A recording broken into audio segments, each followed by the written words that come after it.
विरोधी पक्षाचं काम हे आरोप करणं आणि सरकारवर टीका करणे हेच असतं. पण सरकारवर टीका करताना, सरकारच्या मंत्र्यावर टीका करताना, सरकारच्या एखाद्या विभागावर टीका करताना आपल्या हातात काहीतरी पुरावा असला पाहिजे. तो पुरावा हातात नसताना स्टंटबाजीचा प्रयत्न करायचा.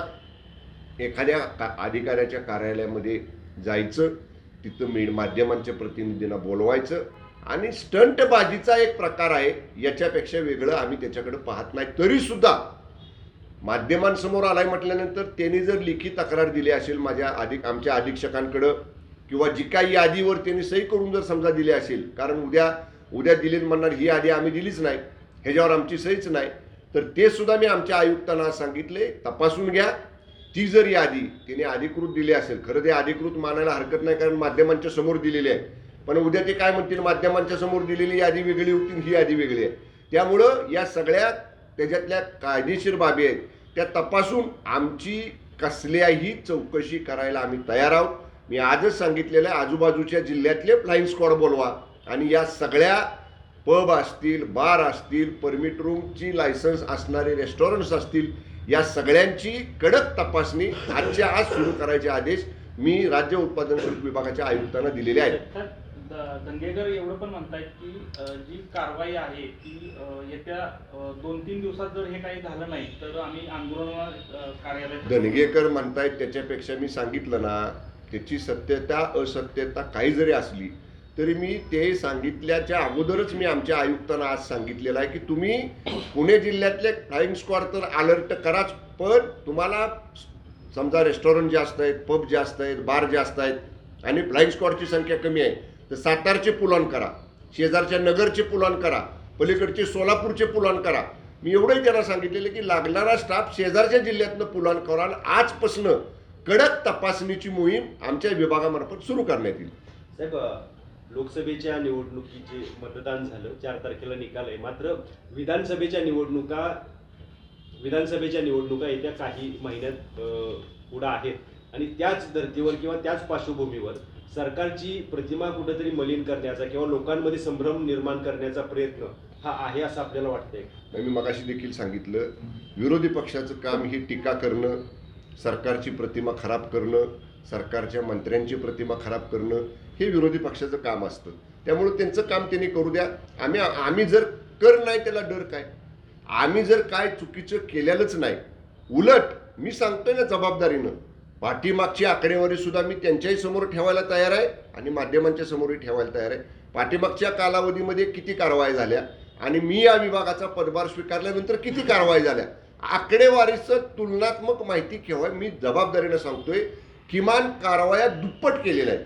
म्हणजे उदाहरण सोप्या भाषेत सांगायचं झालं, पूर्वी 100 झाले असतील तर मी आल्यानंतर 200 झाले आणि एवढ्यावरच मी थांबलेलो नाही.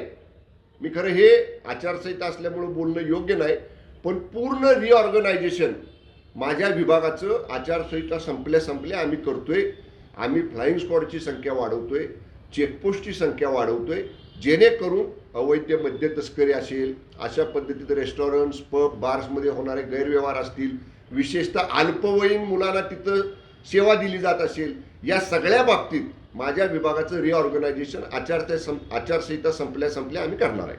साहेब ओके. एकच प्रश्न दुसरा, आज राष्ट्रवादी अजित पवार गट यांचा बैठक मुंबई येथे होती, त्यामध्ये छगन भुजबळ यांनी बोलून दाखवलेलं आहे की महायुतीला योग्य सन्मान राखला पाहिजे महायुतीत आणि आम्हाला 70 ते 80 जागा या विधानसभेला मिळाव्यात. तर तुम्ही आज शिंदे गटाचे प्रमुख नेते आहात, तर तुमची काय तशी विधानसभेच्या बाबतीत काय भूमिका आहे?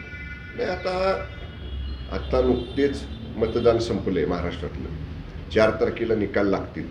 त्याच्यानंतर निकाल लागल्यानंतर मोदी साहेबांचं सरकार परत स्थापन होतंय दिल्लीमध्ये, असंच चित्र आता दिसतंय आणि नक्कीच तो विश्वास आहे महाराष्ट्रातल्या देशातल्या जनतेला. महायुतीच्या बाबतीतल्या चर्चा ह्या भाषणांमधनं सभांमधनं करण्यापेक्षा 3 नेते प्रमुख आहेत महाराष्ट्रात, मान्य शिंदेसाहेब, मान्य फडणवीस साहेब आणि मान्य दादा, आणि मग इतर घटक पक्षांचे, मित्र पक्षांचे आमचे नेते. तर हे 3 प्रमुख नेते एकत्र बसतील, कुणाला किती जागा द्यायच्या, कुणाला कुठल्या जागा द्यायच्या, कुणाच्या जागा किती प्रमाणात वाढवायच्या, ही आम्ही लोकांनी माध्यमांसमोर चर्चा करण्यापेक्षा ही वरिष्ठ जे आमचे आहेत ते एकत्र बसतील आणि ठरवतील. मी एवढंच सांगेन शिवसेना म्हणून की महायुतीमधल्या सर्व पक्षांचा योग्य सन्मान हा जागा वाटपामध्ये नक्की राखला जाईल. दुसरा एक प्रश्न, डोंबिवली स्फोट प्रकरण झालं, त्यामध्ये तुम्ही ठाणे जिल्ह्याचे पालकमंत्री आहात, तर तुमच्यावर असा आरोप केला जातो की तुम्ही अजूनपर्यंत तिथं भेट दिलीच नाही. डोंबिवलीच्या म्हणजे कारखान्यातल्या स्फोटाच्या प्रकरणामध्ये मी त्या ठिकाणी सतत संपर्कामध्ये होतो. जिल्हाधिकारी स्वतः त्या ठिकाणी फील्डवरती होते आणि आमचे सहकारी मंत्री रवींद्र चव्हाण साहेब असतील, खासदार श्रीकांत शिंदे साहेब असतील, किंबहुना स्वतः माननीय मुख्यमंत्री महोदय त्या ठिकाणी पोचले होते. कुठंही तिथं तातडीची मदत द्यायला, तातडीची उपाययोजना करायला, तिथं जे काही जखमी होते त्यांची उपचार चांगले करायला कुठंही आम्ही कमी पडलेलो नाही. मी सतत त्या प्रकरणाच्या संपर्कामध्ये होतो. सातारा जिल्ह्यामध्ये आता वळवाचा पाऊस चालू आहे सर, आणि मोठ्या प्रमाणात दरड कोसळण्याचं प्रमाण देखील दरवर्षी पावसामुळे होतं. तर प्रशासनामार्फत तुम्ही जिल्ह्याचे पालकमंत्री आहात, तर काय उपाययोजना करण्यासाठी तुम्ही जिल्हाधिकाऱ्यांशी या चर्चा बाबतीत एक बैठक आयोजित करण्यासाठी मी जिल्हाधिकाऱ्यांना फोन केलेला होता.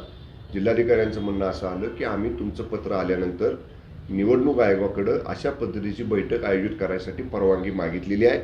अजूनपर्यंत तरी म्हणजे आज सकाळी 11 वाजेपर्यंत तरी अशी परवानगी निवडणूक आयोगाकडनं मिळालेली नव्हती.